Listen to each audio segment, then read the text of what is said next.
We want to take you now live to Kerr County, Texas, where officials are holding their daily news conference about the floods there, which killed at least 111 people, 87 in Kerr County alone. We've also learned that there are still more than 170 people missing. Let's listen. 95 deceased. I'm going to kind of break down the numbers for you. On adults, there's 59, unidentified 14. Children, 36, unidentified 13. Camp Mystic currently still has missing 5 campers and 1 counselor. Officials report there are 161 missing people in Kerr County area. Community members are asked not to conduct debris management of their property until directed by law enforcement. There is also a no burn ban in Kerr County at this time till further notice. Let me give you a visual. I know probably all of y'all have been in our community capturing the aftermath of this disaster. But with that said, also take note that Kerr County is 1,100 square miles of beautiful but complex hill country. There are rural areas that may experience extended response times, areas where cell service is spotty, where the area is single-lane bridges and low water crossings. Sometimes evacuations is not the safest. Sometimes it's better to shelter in place. The hill country is not a one-size-fits-all place.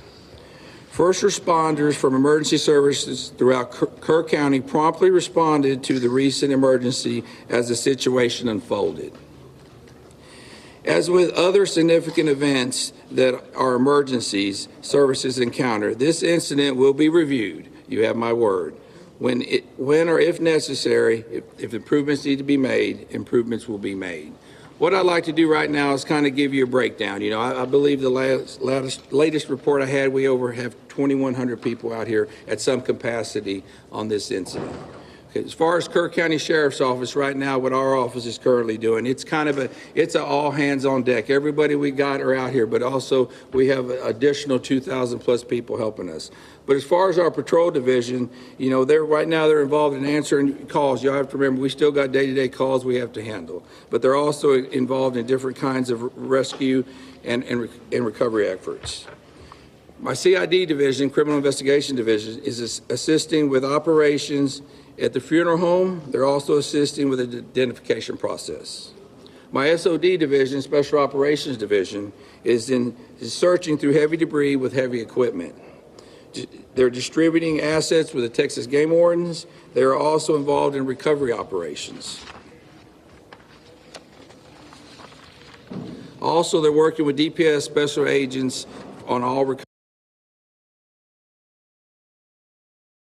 Is overseeing the communication operation liaison with DPS also. Our emergency management, Thomas, is in the EOC Center. Also with my chief, they're both in the EOC Center. At this time, I brought a couple of the guys. I was going to let Captain Jason Waldrop say a few words.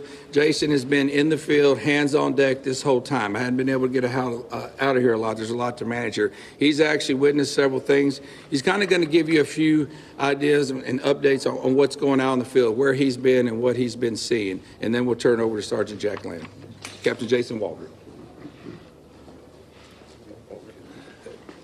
Go ahead, sir. So the sheriff's EOC Center. Also with my chief, they're both in the EOC Center. At this time, one particular thing that we have done in order to help assist in locating the missing is we have coordinated a team with a local construction company, the Texas Department of Public Safety, some fire departments from within Kerr County, a fire department from Acuña, Mexico, and we are looking and searching the deeply impacted flood debris along the river. So these areas are where a lot of this debris is bottlenecked. So it's a lot of large trees, it's a lot of the vehicles, it's a lot of home structures have built up in these areas. So we are using very heavy equipment, excavators, skid loaders, to remove this material and do a deep impact search of where this is. So what we ask is for those who are out there working, the local residents, the families of the missing, even some of the search teams. If you see these very large excavators working, please avoid these areas. We are trying to control these work sites. We have spotters on the ground So as this material is being removed, we are looking for anything of a sign of a person that may be within this material. These operators have very limited vision with these large excavators, so please avoid these areas that they're working. We're still spotting areas up and down the river where we can take apart these materials and hopefully locate some more of the missing. So that's one main thing that we've been doing along the river to help this process. Sergeant Lamb. Thank you, Captain. Morning. Jonathan Lamb, the Kerrville Police Department. We want to remind folks that if you've reported a loved one missing and they've returned home safely or been found safely, it's vitally important that you let us know that that person is no longer among the missing. We need to keep an accurate count, as accurate as possible.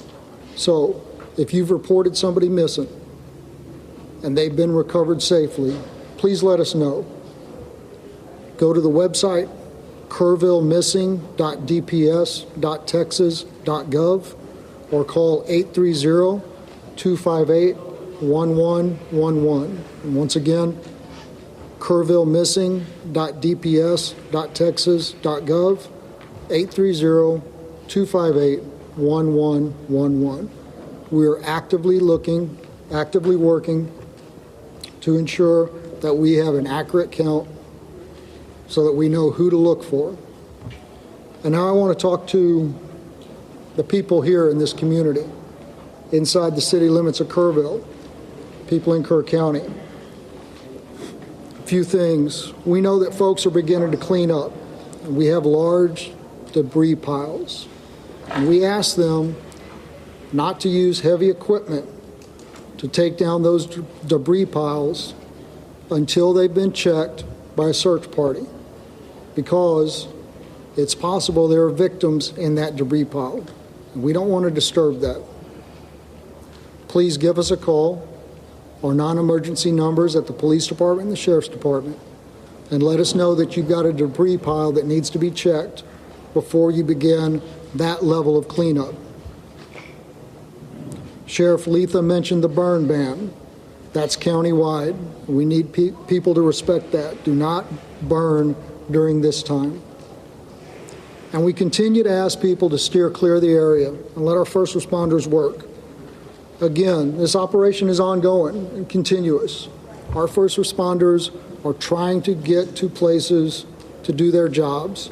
And people coming here from outside the community and people within the community who want to go sightsee and look at the river and see the flood damage, it's making our job very hard. We ask folks to give us room to work. I want to talk a little bit about the events that happened on the morning of July 4th, what the Kerrville Police Department and other first responders were doing in those early morning hours. And I want to start outside of Kerrville, out in Hunt. Now, for those of you who went out there yesterday with the governor, y'all know that Highway 39 crisscrosses the Guadalupe again and again and again. And all of those low water crossings, when they flood, they create islands where you can't get in and you can't get out, trapping people in their homes, trapping people in vehicles. And that's what happened on the morning of July 4th. One of our patrol sergeants lives out there in Hunt, and he got up, he got ready to go to work, and he realized when he hit the intersection of FM 1340 and Highway 39 that he was trapped on an island that was Hunt, Texas. And he saw people, dozens of people trapped on roofs. He saw people trapped in swift moving water. He gave them encouragement over his public address system in his vehicle. He told them to be strong, that he would get to them as quickly as he could, and to hang on. And he knew he needed help. He went to another detective, Kerrville Police Department detective who lives out there, and he woke him up and he said, "It's bad. I need you to get your gear on and come find me." And then he went back out. And for 13 hours, those two officers, along with some Hunt volunteer fire department firefighters and an emergency room doctor, provided care to that Hunt community. When it was safe to do so, they waded into the water and they rescued people. They got people down off of roofs. They collected them there at the Hunt School. There was a young boy with a pretty severe leg injury that was given first aid treatment throughout the day. Other people came. Many of them were injured. They provided first aid. They coordinated helicopter evacuations for the most critically injured, communicated the situation back to our emergency dispatch center at the Kerrville Police Department. When the waters began to recede, they knew that vehicles would be making their way out there when it was safe to do so. So they went back and forth, clearing out debris to clear a path for those vehicles. They saw helicopters flying back and forth, making recoveries upriver, evacuating those summer camps. And they were by themselves on that island that was Hunt, Texas, doing what they do, serving, protecting, and helping, until about 5 o'clock in the afternoon, when other emergency workers and high-profile vehicles were able to get out there. And here in town, the early morning hours is still dark. Our officers realized that areas of town that traditionally don't flood were going to flood, and that low-lying areas close to the river were in danger. Our officers spent hours going back and forth. In that first hour, they evacuated over 100 homes and evacuated and rescued over 200 people. And to say that doesn't even come close to explaining the actions that took place. Door to door, waking people up, convincing them that yes, the floodwaters are coming and you need to leave now. They rescued people out of vehicles. They rescued people out of homes that were already flooding, pulling them out of windows. They entered water. There's a trailer park that flooded in minutes. One officer was there by himself and he realized, I need help. He sounded his siren, driving up and down those streets that were beginning to flood, calling on his PA system for folks to wake up and evacuate. And then 2 other officers joined him through first thigh deep, then waist deep, then chest deep water as they went from RVs and trailers and rescued people, carrying them to safety through the water.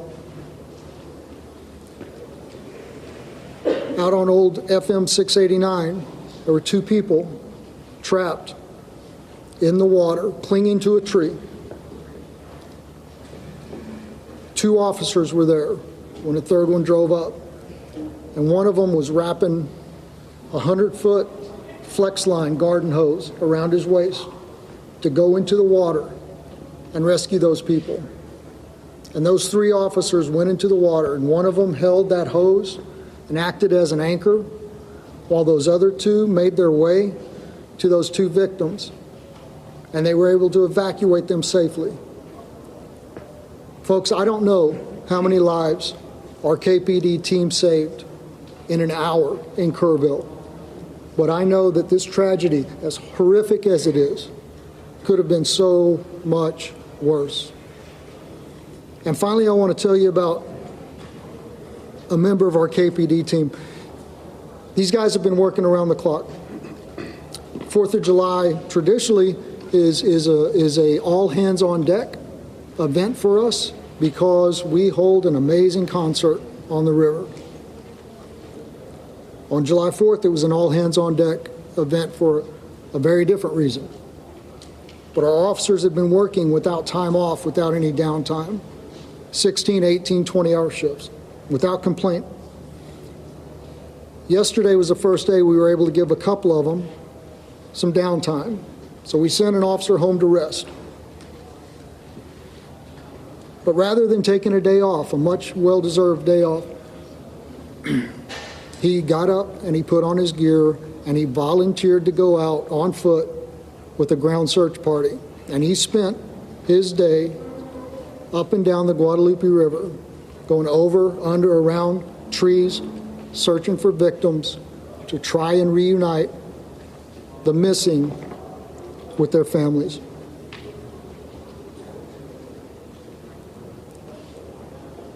I think that is Texans helping Texans in the greatest sense of the word. That's what community is. And that's what's important right now. I want to continue to thank y'all for helping us spread the messages that need to be spread. Before I open this up for a very few questions, just ask you to please, just ask you to please say your name and who you're with before we do that. Yes, sir, right here. Oh, I'm sorry. The mayor is supposed to speak now. I apologize. Mr. Mayor, I'm sorry. Good morning, everyone. As Jonathan Lamb has said, this is a story of tragedy, but it's also a story of heroes. Captain Walter, thank you for all you've done. Every first responder, thank you for all you have done. The recent numbers reported break my heart. And they break the heart of everyone up here, everyone who's been working since July the 4th. I want you to know, I think it's important for the public to know, I think it's important for the families to know. In that Emergency Operations Center, there's not little silos of departments and agencies. They're working as one team with one goal, to find the missing and bring them home.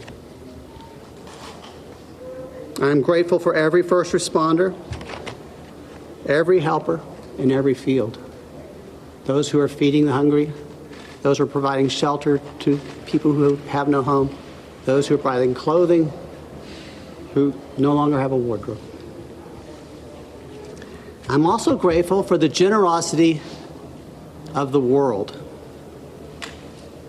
Two companies that are hometown companies, companies that started in Kerrville, Texas, announced today and yesterday that they will be donating to the relief effort. Everyone in Kerrville is proud of HEB and James Avery Artisan Jewelry. Had a different name for so long, I'm sorry. Those two companies started here. Their heart is here. We are committed to helping others. After you all go home or go to the next story, we will still be here. We live here.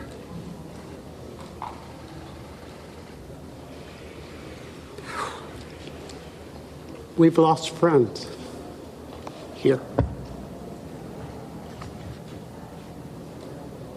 If you feel able to donate to the relief fund, the best source we are recommending is the Community Foundation of the Texas Hill Country. That's the community their website is communityfoundation.net. There's a link at the top of that page to help you donate. Now listen, I'm married to a retired first grade teacher. And I learned a little bit about classroom management from her. If you yell questions at us, we're probably going to pick someone else to answer, okay? So if you feel the need to yell your questions, I will feel the need to not answer your question. In first grade, they raised their hands. That might be a good start. Yesterday was a disaster, and I was embarrassed. Our town was embarrassed. Your viewers were embarrassed. and I don't want that to happen again. Now, I'm going to do something I've been told to do. I'm going to turn it back to Jonathan Lamb to start the question and answer period. However, please make my retired first grade teacher wife proud and raise your hands. Thank you. Okay, once again, just say your name, please, and who you're with. And I had already called on you, so yes, sir. Thank you, sir. I'm Ernie Zuniga with KSAT 12 in San Antonio. Question for the sheriff. The code red alert system has come under a lot of scrutiny in recent days, and now there's reports of a timeline on Friday morning where an Ingram Volunteer Fire Department commander asked the Kerr County Sheriff dispatcher for the code red to be issued. The dispatcher says, I can't, I have to get a supervisor's approval for that.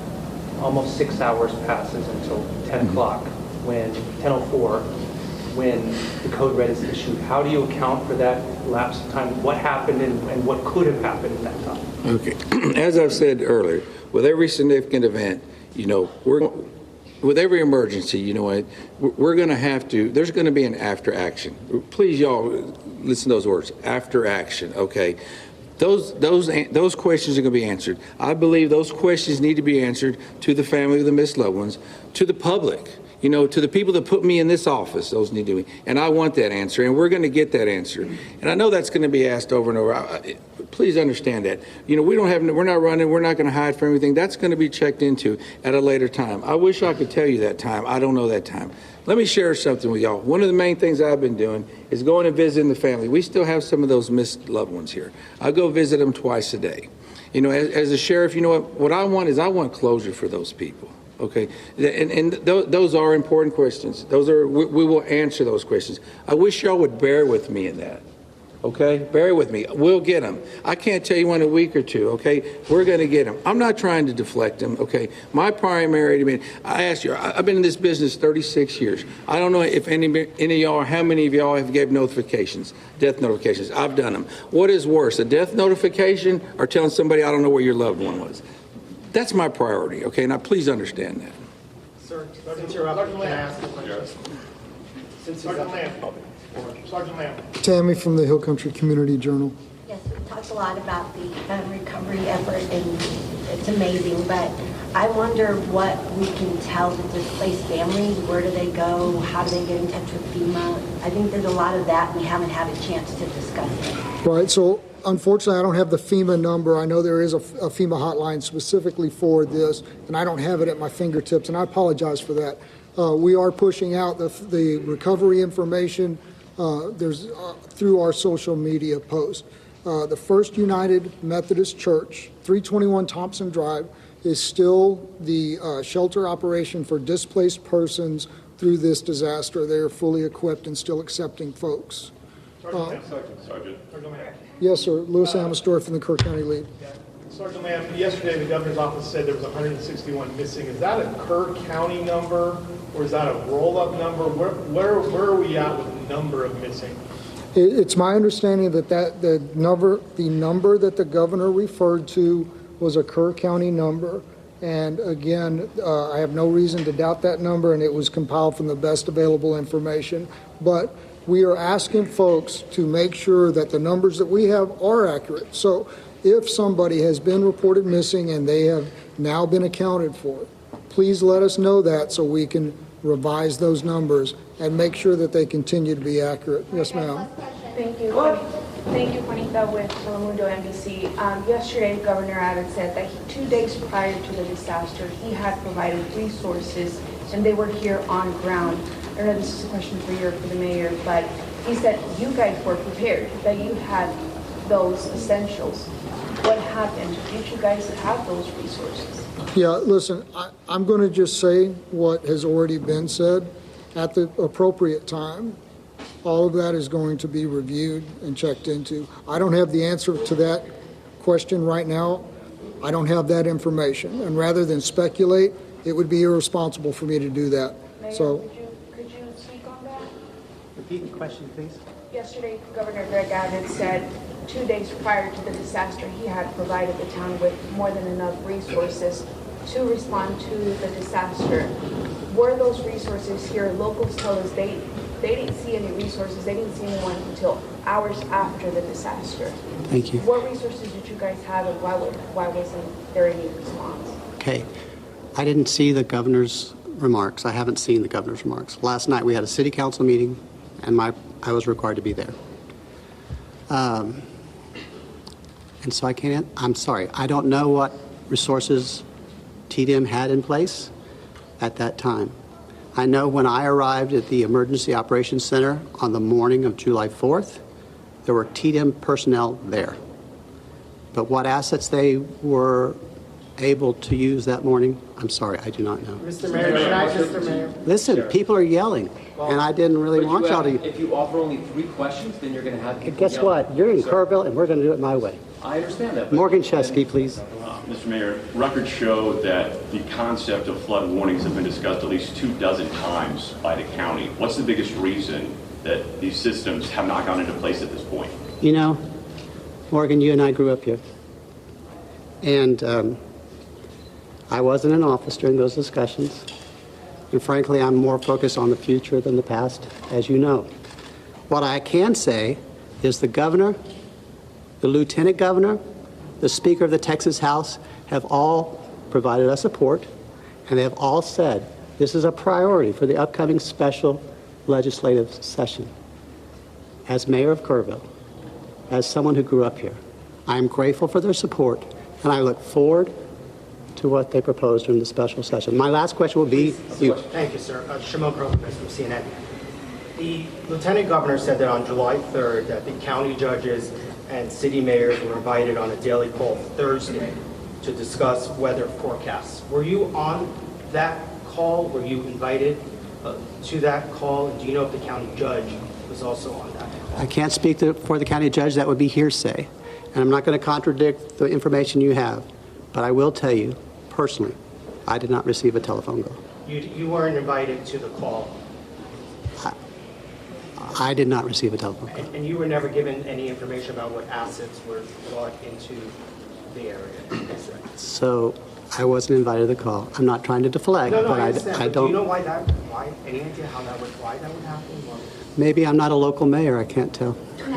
All right. Thank you, guys. Oh, please. From Mexico. All right, folks, I appreciate that, and I appreciate the decorum that was shown this morning. So, as y'all are aware, gentlemen, just do me a favor, I'm not quite finished yet. All right, so as y'all are aware, there's not going to be a 1500 presser. What we are going to do is send out an update, any updates through the email list. And once again, if you haven't gotten on our email list, that's going to be JIC, J-I-C, at kerrvilletx.gov. I'll give it to you again, JIC at kerrvilletx.gov. Thank y'all. Sergeant, what time did your fellow officer come along that project intersection? You have been listening to officials in Kerr County, Texas, providing the latest updates on these devastating floods in the area. Officials now say 95 people were killed. That's in Kerr County alone, 59 of those adults, 36 children. From